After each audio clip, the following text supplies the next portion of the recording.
ever paid a call-out fee for a technician to visit your medical facility only to find that you could have solved the problem on your own? Call-outs are costly and time-consuming and can sometimes be unnecessary. Here are 8 things to check before calling a technician. Are there any obvious signs of damage to the equipment? If the device has an emergency stop function, have you checked to see if it's working? Is the handset plugged in correctly? Check the plug hasn't been pulled out.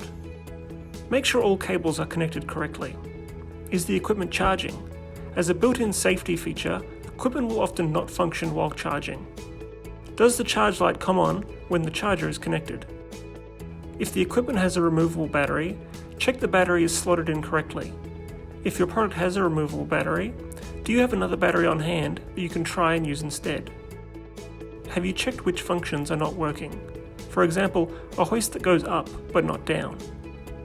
If your equipment is still not functioning properly, then give our customer care team a call, and we'll send out one of our professional and proficient field service technicians to help.